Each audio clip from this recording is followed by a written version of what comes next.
Everyone, আমি সহেলি। Needle সহেলি ব্লগের নতুন একটি ভিডিওতে আপনাদের অনেক অনেক স্বাগত জানাই। আশা করছি আপনারা সকলেই ভালো আছেন, আমরাও খুব ভালো আছি। তো দেখতে দেখতে কিন্তু জন্মদিনের ভিডিও নিয়ে চলে এলাম। অনেক দিন লেট হয়ে গেছে, প্রায় 1 মাসের মতো লেট হয়ে গেছে।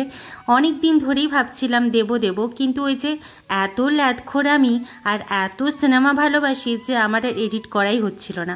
অনেকেই কিন্তু আমাকে হোয়াটসঅ্যাপে মেসেজ করে জানিয়েছে যে কেন দিচ্ছিস না, প্লিজ দাও, অনেক দিন ধরে ভিডিও দেওয়া হচ্ছে না। তো ফাইনালি আমি কিন্তু আমার জন্মদিনের ভিডিও নিয়ে চলে এসেছি। সকালবেলা যে আমাদের একটা জম্পেশ ধরনের খাওয়া দাওয়া হয় সেটা তো আমাদের ব্লগগুলো দেখে বুঝেই গেছেন। আর আমরা যেহেতু এখন বাড়িতে থাকি না, আগেও বলেছি যে বাড়ি আসার আগের দিন রাত্রেই কিন্তু মা দিদিভাইরা পিঠে করে রাখে। শীতকাল মানেই তো পিঠে, আর তাছাড়া আমরা যেহেতু থাকি না সেহেতু তার আগের দিন পিঠে বানাবে।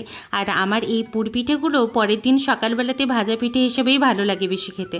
তো দিদিভাই ভেজে দিয়েছিল, আমি নিরয়ের জন্য আর আমার জন্য দুজনের জন্য নিয়ে চলে গেলাম। একটা থালাতেই দুটো ভাগ করা আছে, কেন জানেন? কারণ দুটো দু রকমের ভাজা পিঠে, একটা ঘি দিয়ে ভাজা যেটা নিডোর জন্য, আর একটাই কিন্তু তেল দিয়ে ভাজা যেটা আমার জন্য।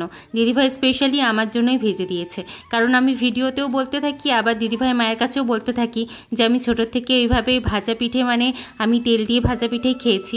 তো সেজন্য ইচ্ছে করে দিদিভাই আমার জন্য ভাজা পিঠেটা করে দিয়েছিল তেল দিয়ে। তারপরেই গরম তেলে ছাকা হচ্ছিল চপ। এই চপটা আমার দুর্দান্ত লাগে, কি যে বলবো। অনেকেরই কিন্তু বাড়ির চপ ভালো লাগে না, আবার অনেকেই আছে যারা বাড়িতে চপ বানাতে পারে না। আমাকে যদি বলা হয় আমি তো পারবোই না। আবার অনেকে ভালো রান্না জানে তবুও ভালো চপ বানাতে পারে না। মা কিন্তু এটা দারুণ বানায়, ভীষণ ক্রিস্পি হয়। তবে মায়ের মুখে আর নীরের মুখে শুনেছি যে বড় মামিমা আমাদের দারুণ চপ বানায়। শুধু চপ কেন বলবো, যে কোনো রান্নায় নাকি দারুণ বানায়, কিন্তু খাওয়ার সৌভাগ্য এখনো হয়নি। তবে ডেফিনেটলি মাইমার হাতে সমস্ত রান্নায় একদিন খেয়ে আসবো। কিসের এত হাসি? দুটো গালে টোল ফেলে কিসের এত হাসি? এই যে এটা তো বসে আছে, কোনো কমেন্ট না, ওই জন্য। নিজের বার্থডে ভ্লগের শ্যুট নিজেই করছে এরকম কাউকে দেখেছেন? তাহলে আমাকে দেখে নিন। আসলে আমার নিজের কোনো ইচ্ছে ছিল না পুরো দিনের শ্যুটটা করার, ভেবেছিলাম নিজের মতো করেই রাখবো। কিন্তু এই যে বাড়ির প্রতিটা মেম্বার আমার জন্মদিনের জন্য এত কিছু আয়োজন করছে, সারা সকাল থেকে লেগেছে সবাই মিলে এত কিছু রান্না বান্না করার জন্য, এত কিছু অ্যারেঞ্জমেন্ট করেছে, এই যে এইভাবে আলপনা দিয়েছে, সমস্ত কিছু আমার জন্য করেছে, সেটা আপনাদের সাথে শেয়ার করব না? ছবি তুলবে ওর ফোন থেকে। এই হচ্ছে গিয়ে বার্থডে মেনু। 5 রকমের ভাজা, চিকেন, মাছ, পায়েস, চাটনি, মিষ্টি। সত্যি কথা বলতে কি, জন্মদিন ছাড়াও কিন্তু অন্য দিনও আমাদের অনেক রকমের সবজি রান্না করা হয়। এত কিছু যে খেয়ে উদ্ধার করা যায় না। এখানে তফাৎ একটাই যে সব আলাদাভাবে গুছিয়ে দেওয়া হয়েছে। হ্যাঁ করো না তুমি। না হ্যাপি বার্থডে পরে বলো।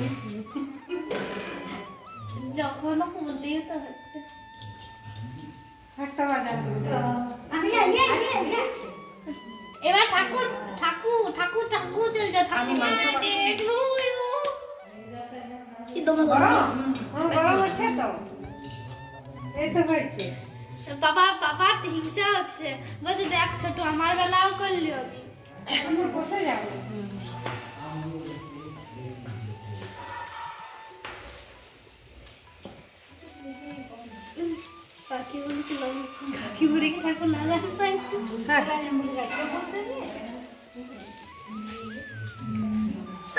মাথায় তোমরা ঘাস ফুটি দিলে, একবার ফুল ফুটি দিলে,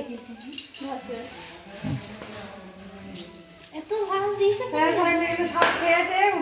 না আমি এত খেতে পারবো না,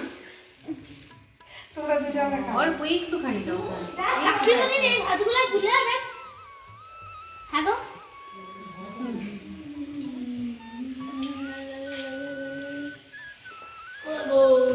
তুমি কাকা প্রণাম করনি কাকিমণি, মনে আছে তো? মানে সকালে উঠে তো কাকিমণি করে দিচ্ছে, আরেকবার করতে হতো।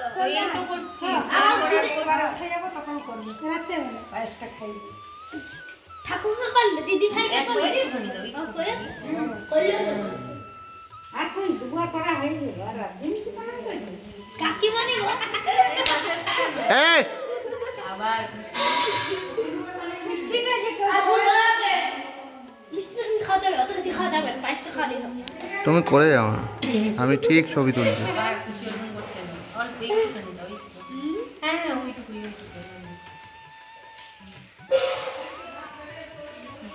যাও হয়ে গেছে, এরপর খাওয়া। বাঙালি থাকলেই হবে। কি প্রবলেম হচ্ছে? আমি এত খেতে পারবো না। অনেক কষ্টে চারজনকে আমার সাথে খেতে বসার জন্য রাজি করাতে পেরেছিলাম। চারজন চারদিকে খেতে বসেছে। আমার এত খাবার আমার পক্ষে তো খাওয়া সম্ভব নয়, তাই সবাইকে একটু একটু করে তুলে দিয়েছিলাম, যা হোক করে উদ্ধার করেছিলাম। তারপর ওপরে এসে দেখছি তাদের এখনও ডেকোরেশন কমপ্লিট হয়নি। বেলুন তেমন ছিল না, আর বেলুন আনতে বারণও করেছিলাম, কারণ আমি অনেক বড় হয়ে গেছি। সত্যি কথা বলতে এতটাই বড় হয়ে গেছে যে এই ডেকোরেশনটাও আমার কাছে ভীষণ লজ্জাজনক লাগছে। মনে হচ্ছে এত বড় হয়ে যাওয়ার পরও এত কিছু করতে হচ্ছে। যাই হোক, ওদের আনন্দের জন্যই করা আর কি। আমার কাছে কিন্তু আমার জন্মদিনটা মানে সব দিনই স্পেশাল ছিল, একদম ছোটোর থেকে। ছোটোবেলায় হয়তো বার্থডে সেলিব্রেট হতো, কিন্তু তারপর বড় হয়ে যাওয়ার পর তো সেরকম হয় না। হ্যাঁ, 5 তরকারি ভাজা, মানে 5 রকমের ভাজা, চিকেন বা পায়েস সব কিছুই হয়তো হতো, কিন্তু ওইভাবে বন্ধুদেরকে ডেকে সেলিব্রেট করা সেটা হতো না। আর আমার বেলাতে ছোটোবেলাতে তাও হয়েছে, দিদির বেলায় সেটাও হতো না। তো আমার যদি এটা নাও হতো, আমার যদি জন্মদিন কেউ 2-3 উইশ করতো, বা কেউ যদি নাও করতো, ফ্যামিলি মেম্বারে যদি বলে যেত, অভিমান হতো। অভিমান হতো একটাই কারণে, কারণ আমার স্পেশাল দিন আমার জন্য। কিন্তু যদি কেউ কিছু নাও করতো, তবুও কিন্তু আমার জন্য দিনটা স্পেশালি থাকতো। অনেকেই বলে যে জন্মদিন নিয়ে এখন আর মাতামাতি করার মতো কিছু নেই। মাতামাতি করি না, কিন্তু জন্মদিনটা স্পেশাল আমার কাছে। কেন সেটা আমি সত্যি নিজে জানি না, হয়তো নিজের ক্যারেক্টারটা ভালো লাগে বলেই নিজের জন্মদিনটা এতটা স্পেশাল। তো ছোটো থেকে মানে মা যা করেছে, বা আগের বছর পর্যন্ত, আগের বছর মা কিছু করতে পারেনি, কারণ তখন মেসোমশাই মানে দিদি শ্বশুরমশাই খুবই অসুস্থ ছিলেন। তো মাকে চলে যেতে হয়েছিল ওখানে দিদির কাছে, তো সেজন্য কিছু করতে পারিনি, কাকিমা করেছিল। তো এই বছর আমার কাছে আরও বেশি স্পেশাল, কারণ বিয়ের পরে এই বছর প্রথম আমার জন্মদিন। বাড়ির মানুষগুলো এত সুন্দরভাবে সব কিছু অ্যারেঞ্জ করেছে, এত রান্না বান্না করেছে, এত সুন্দরভাবে গুছিয়ে খেতে দিয়েছে, আলপনা দিয়েছে। তো ওই দিকটা, বাড়ির ওই সাইডটা ছাড়া তো আলপনা অত বোঝা যেত না, সেজন্য ওই সাইডটাতেই খুব সুন্দরভাবে আলপনা দিয়ে খেতে দিয়েছে। আমরা একসাথে বাচ্চাগুলো বসে খেয়েছি। তো এখন একটুখানি সেজে গুজে নিয়েছিলাম ছবি তোলার জন্য। ছবি তুলতে কোনো মেয়ে ভালোবাসে না, এটা হতেই পারে না। যারা খুব ডিপ্রেশনে আছে, আমি একটা সময় বুঝতে পারতাম, ছবি তুলতে পছন্দ করতাম না, এখনও খুব একটা ছবি তুলি সেটাও নয়, কিন্তু জন্মদিনে ছবি তুলতে ইচ্ছে করে যে কোনো মানুষেরই। তো সেজন্য একটুখানি ছবি তুলছিলাম, ভিডিও তুলে দিচ্ছিল। তো আবার ওরা এখনও ডেকোরেশন করছে সন্ধ্যের জন্য। এদিকে বন্ধুরা তো উইশ করছে, অনেকে ফোন করে, অনেকে মেসেজে করছে, অনেক রকমভাবে করছে, স্ট্যাটাস দিচ্ছে। এগুলো ভালো লাগে, সত্যি বলতে কি ভালো লাগে। তবে সবথেকে বেশি যেটা আনন্দ, সেটা হচ্ছে আমার পুচকি, মানে আমার দিদির মেয়ে, ওকে দিদি যা যা শিখিয়ে দিয়েছিল, কি সুন্দরভাবে ভয়েস মেসেজ করে আমাকে বলেছে। এমনিতে তো বলে না, তো ভয়েস মেসেজ করলে যা বলতে বলে সেটা মোটামুটিও বলে। তারপর ভিডিও কল করেছিলাম, তখন আর বলতে চাইলো না, কারণ বাচ্চা তো, যখন যেদিকে মন থাকে, তো সেই সময় মন ছিল ওটা শুনেই। তো মানে আমার জন্মদিনটা আরও বেশি করে সার্থক হয়ে গেল।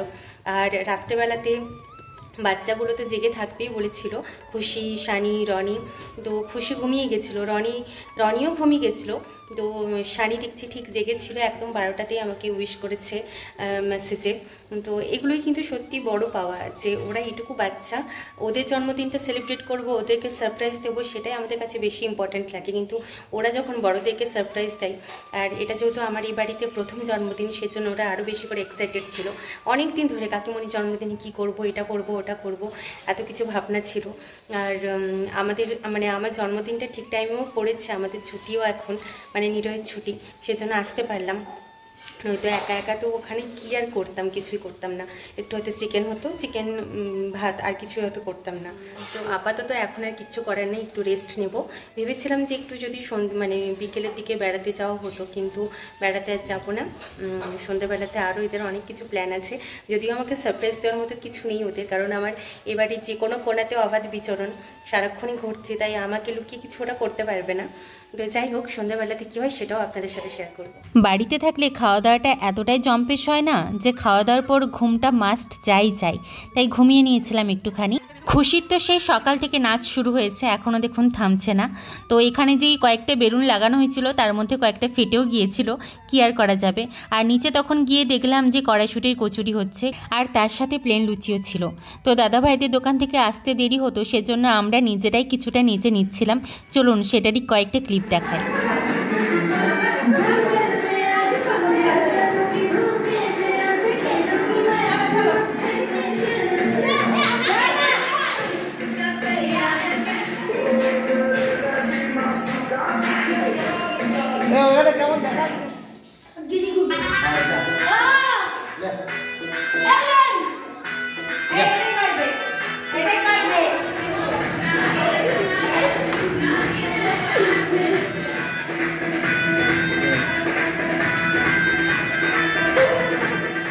বাড়িতে থাকলে আমরা সবাই মিলে কিন্তু এইভাবেই হই হই করে আনন্দ করতে করতে মজা করতে করতে দিনটা পার করে দিই।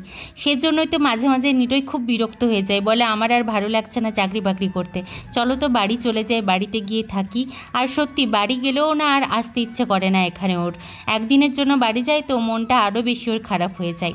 তো কি আর করা যাবে। তবে হ্যাঁ, বাড়িতে যেদিনই যাই না কেন একদিনের জন্য থাকলেও কিন্তু আমরা ফুল আনন্দ করি। আর আমি যে প্রথম 6 মাস ছিলাম সেটা যে কিভাবে কেটে গিয়েছিল বুঝতেই পারিনি যে 6 মাস কেটে গিয়েছিল। এতটা আনন্দ করে থাকতাম। সকালবেলা ঘুম থেকে ওঠা থেকে রাত্রে ঘুমোতে যাওয়া পর্যন্ত সারাক্ষণ মাস্তি চলছেই চলছে। আরেকটা কথা এখানে না বললেই নয়, হয়তো আগেও বলেছি কিন্তু অন্যরকমভাবে হয়তো বলেছি। এই বাড়িতে কিন্তু আমি কখনোই বৌমা হিসেবে থাকি না, বা আমাকে বৌমা হিসেবে ট্রিট করা হয় না, আমাকে বাড়ির মেয়ে হিসেবেই কিন্তু ট্রিট করা হয়। আর আমি দাদাভাইদেরকে দাদাভাই হিসেবেই দেখি, ভাসুর হিসেবে নয়। আর দিদিভাইদেরকেও সেম আমি দিদিভাই হিসেবেই দেখি। মা জেঠিমণি সব তো আমার নিজের, তাই আমার কিন্তু কোনো কিছুতেই লজ্জা লাগে না তেমন একটা। আর আমার মনেই হয় না যে খুব কম দিন হলে এই বাড়িতে এসেছি, মনে হয় যেন অনেক বছর ধরে আমি এই বাড়িতেই আছি। জয়েন্ট ফ্যামিলি যেখানে, সেখানে সবাই একসাথে না হলে তো কোনো অনুষ্ঠানই জমে না, তাই সবাই চলে এসেছিল, তারপরেই কিন্তু কেক কাটা হচ্ছিল। Happy birthday happy birthday.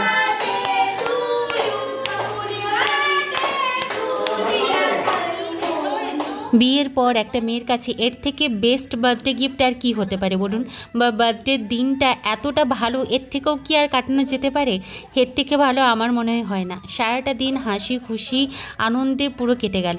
আর এরকম একটা ফ্যামিলি পেয়েছি, এত বড় একটা ফ্যামিলি, আর প্রত্যেকটা মানুষ আমাকে এতটা ভালোবাসে, নিজের করে ভালোবাসে, নিজের মতো করে। এর থেকে বড় পাওনা আর সত্যি কিছু হয় না। বড় হয়ে গেলে যেমন জন্মদিন সেলিব্রেট করতেও ইচ্ছে করে না, সেরকম গিফট নিতেও ইচ্ছে করে না। কিন্তু এখানে কে কার কথা শোনে? আমাকে না জানিয়ে অনেকেই কিন্তু অনেক কিছু গিফট নিয়ে হাজির হয়েছিল, যেটা আমার কোনো দরকার ছিল না। কিন্তু সত্যি কথা বলতে কি, গিফটগুলো পেয়ে আমি খুব খুশিও হয়েছিলাম, কারণ আমার পছন্দ মতো গিফটই ছিল। ছোট থেকেই আমরা 2 বোন কিন্তু জন্মদিন বলুন বা অন্য কোনো উপলক্ষ কোনো কিছুতেই কিন্তু সেরকমভাবে গিফট পেতাম না। বাবা মা সবসময় আশীর্বাদটুকুই করতেন। আর এই বাড়িতেও কিন্তু সেম জিনিসই আমি দেখেছি, আশীর্বাদটাই আসল। গিফট হয়তো খুব কম দেওয়া হয়েছে, তবে হ্যাঁ, যেহেতু এবছর আমার প্রথম জন্মদিন বিয়ের পর, সেহেতু আমাকে একটু স্পেশাল বানানোর জন্যই কিন্তু আমাকে এই গিফটগুলো দিয়েছে। আমার খুব ভালো লেগেছে, তবে আমার এই গিফটগুলো সত্যি কোনো দরকার ছিল না। আসলে আমরা এতটাই বড় হয়ে গেছি যে আমরা গিফটের গুরুত্বটা বুঝি। আমরা জানি যে যেসব মানুষগুলো আমাদের প্রতিদিনের হাসি খুশির দায়িত্ব নিয়ে থাকে তাদেরকে আলাদাভাবে গিফট দিতে হয় না। যাই হোক, আজ এই পর্যন্তই। আবার দেখা হবে নতুন কোনো ভিডিওতে। ততদিন ভালো থাকবেন, সুস্থ থাকবেন।